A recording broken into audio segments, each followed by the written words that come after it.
Harry's impending talk with Sirius helps him through his embarrassment about Rita Skeeter's news article, which told a highly inaccurate version of his life story. This further deepens the rift with Ron, who thinks Harry is trying to get attention. Ravenclaw Cho Chang is the only person outside of Gryffindor who wishes Harry good luck with the first task that is coming up on that Tuesday. Harry finds himself infatuated with her. On the Saturday prior to the first task, the students visit Hogsmeade Village. Harry goes with Hermione under his invisibility cloak so he can relax and avoid dealing with any more criticism. While they are at the Three Broomsticks Inn drinking butterbeer, Moody spots Harry through the guise of his cloak and tells Hagrid. Hagrid asks Harry to meet him at midnight, 1 hour before his meeting with Sirius.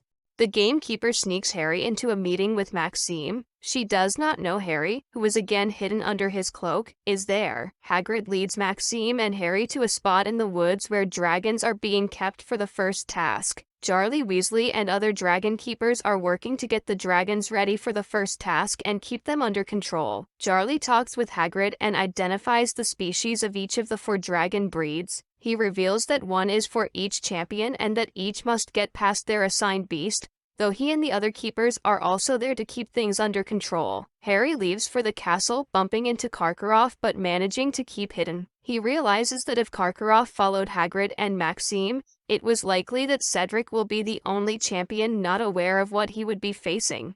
Just as Harry returns to his common room, Sirius contacts Harry via the Flu network. Harry starts by filling him in on what has happened. Sirius then speaks and warns him that Karkaroff was once a Death Eater. He was released only after identifying other Death Eaters and could have put Harry's name in the Goblet of Fire. Sirius then mentions Rita Skeeter's article from last month regarding the attack on Moody. He suspects it was no accident and that someone may have tried to keep Moody from going to Hogwarts. Sirius also brings up the Death Eater disturbance at the Quidditch World Cup, as well as Bertha Jorkins. Jorkins, he says, disappeared in Albania, where Voldemort was last reported to be. Sirius reveals he knew Jorkins personally while they were in school and mentions that she wasn't very bright and could have easily fallen into a trap. She also would have known about the Triwizard Tournament beforehand.